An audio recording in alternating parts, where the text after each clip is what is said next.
we not let Fox News off the hook, please? I don't understand. And Newsmax and all the fake news that's been going out there. You know, one of the things that we need to do, and it's not to abolish the Department of Education. As a former teacher, believe me, he's talking about doing that. Yes. You know, kids I brought this up before, I'm going to bring it up again. In Finland, kids in nursery school are learning to discern between fake news and real news. Yeah. They should be teaching that in this country. Yeah. Teach children tolerance, teach them to think critically.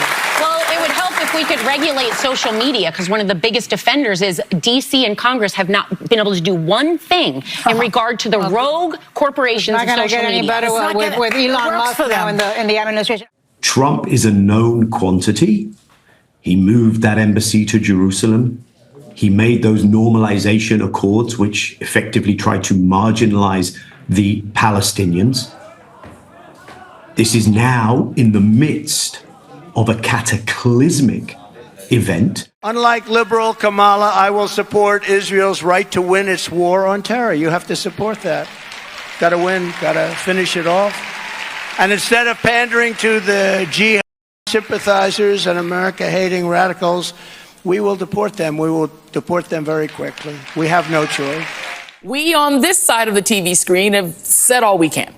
We've laid out the stakes in this crucial election, where one side stands for freedom while the other meets the textbook definition of fascism, namely a far-right dictatorial regime like Hitler's Germany or Franco's Spain or Mussolini's Italy, but also white-ruled South Africa before Mandela and the black majority took control, or Vladimir Putin's Russia, Viktor Orban's Hungary, or Nicolas Maduro in Venezuela today, that suppresses the rights of women and minorities, uses the military to execute the whims of a strongman dictator, and controls and suppresses the press, education, the arts, rewrites history to suit a favored and dominant racial class, and foments extravagant corruption in order to enrich the dictator and his friends. Are there any places that the vice president is overperforming Joe Biden in 2020? So we could show you that as well. We just bring that out here. Harris overperforming in 2020. Holy smokes. There you go. So let this go away and see if there's anything on the east side there. Literally nothing? Literally nothing. Literally not one county? By 3% or more. The Israeli Prime Minister Benjamin Netanyahu has congratulated Donald Trump on what he calls his historic White House return and has reaffirmed strong U.S.-Israel alliance. The Iranian government spokesman has dismissed U.S. presidential election impact on his country, saying that U.S.-Iran policies remain fixed regardless of the leadership. And Qatar's Emir Sheikh Tamim bin Hamad Al Thani has expressed support and desire to strengthen strategic partnership and regional stability. And this is what the Emir had to say. Congratulations to the President-elect Donald Trump on winning the U.S. presidential election. I wish you all the best during your term and look forward to working together again to strengthen our strategic relationship and partnership in promoting security and stability, both in the region and globally. And they say, oh, Jake, you're too angry. Too angry? What? You think, does Donald Trump look like he's kind? Does he look like he's in a good mood? I mean, no, people want some sort of reaction from their politicians. They want them to represent them, to fight for them. But that has never occurred to a Democrat outside of Bernie Sanders, and probably we never will. So look, I have no interest in listening to a single Democratic politician ever again. They can go kiss my ass. They can do whatever they want, and we never listen to them anyway, and they hate us because we're right and they're wrong. They're always wrong, and they hate us for being right, okay? So, but they're not gonna learn. You have to beat them in a primary, that's your only hope.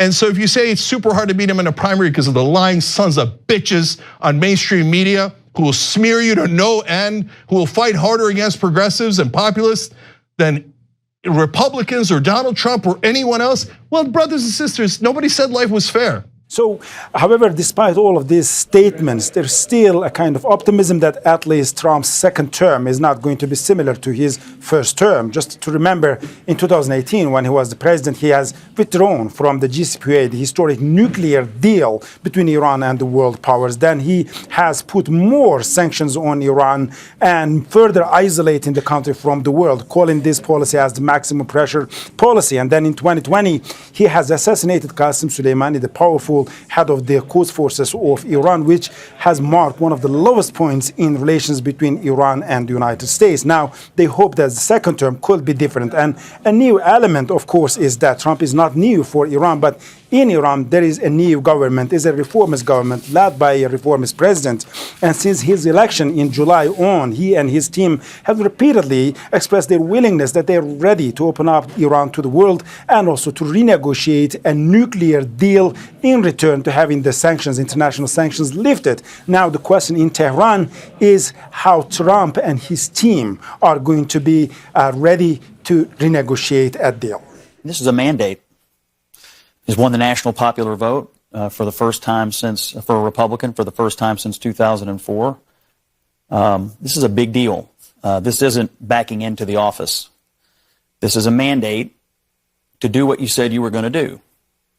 Get the economy working again for regular working class Americans, fix immigration, try to get crime under control, try to reduce the chaos in the world. This is a mandate from the American people to do that. I think I'm interpreting the results tonight as the revenge of just the regular old working class American, the anonymous American who has been crushed, insulted, condescended to. They're not garbage. They're not Nazis. They're just regular people who get up and go to work every day and are trying to make a better life for their kids, and they feel like they have been told to just shut up when they have complained about the things that are hurting them in their own lives. I also feel like this election, as we sit here and pour over this tonight, is something of an indictment of the political information complex. I mean, we've been sitting around here for the last couple of weeks, and the story that was portrayed was not true. I mean, we were told Puerto Rico was going to change the election. Liz Cheney, Nikki Haley voters, women lying to their husbands. Before that, it was Tim Walz and the camo hats. Night after night after night, we were told all these things and gimmicks were going to somehow push Harris over the line, and we were just ignoring the fundamentals. Inflation, people feeling like that they were barely able to tread water at best. That was the fundamentals of the election. And so I think that both parties should always look at the results of an election and figure out what went right and what went wrong. But I think for all of us who cover elections and talk about elections and do this on a day-to-day basis, we have to figure out how to understand, talk to, and listen to the half of the country that rose up tonight and said, we've had enough. Well, I guess we were the problem. No, you have to fire them.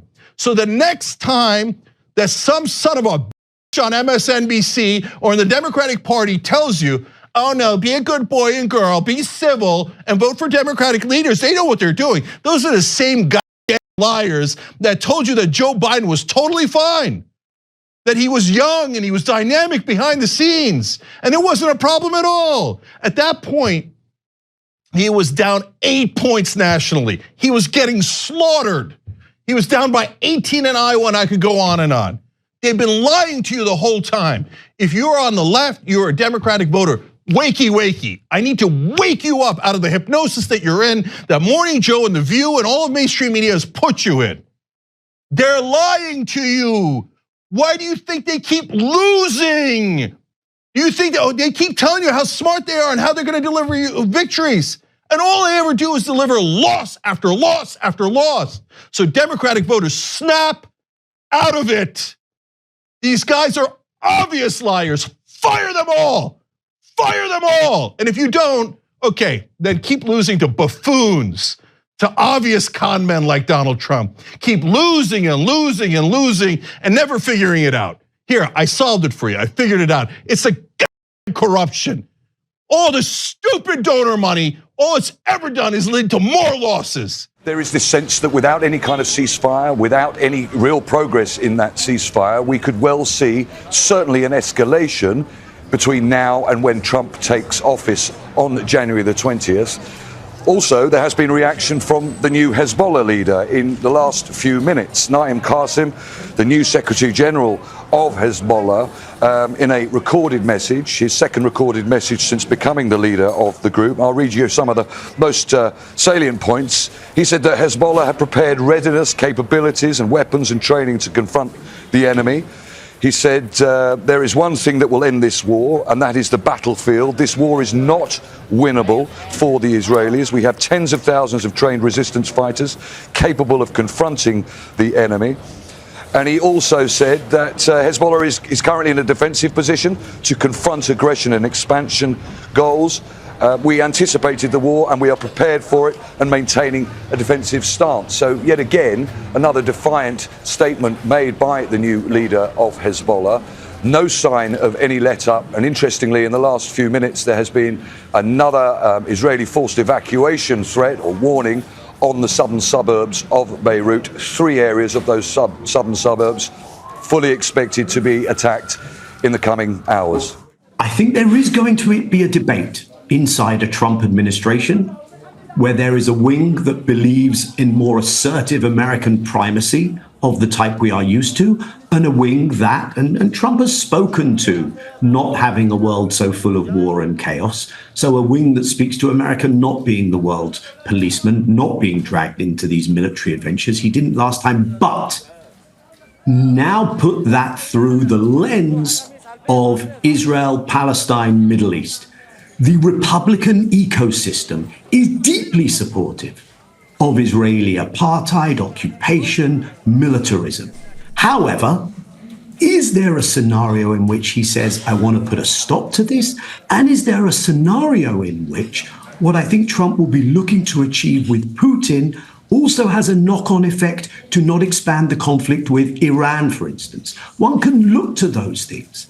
However, the likelihood that we will see a permissive environment, which we've seen under Biden and which may be accelerated under Trump, the likelihood that there will be crackdowns inside the US on protests even more than we've seen in the past, all that should be factored in when one has any expectation of this getting better. And that is why I think it matters whether those in the global south and elsewhere say this is an issue on which we cannot see this continuing and we're willing to practically act. People are going to have to get much more out of their comfort zone if we don't want this to get even worse over the next months and years.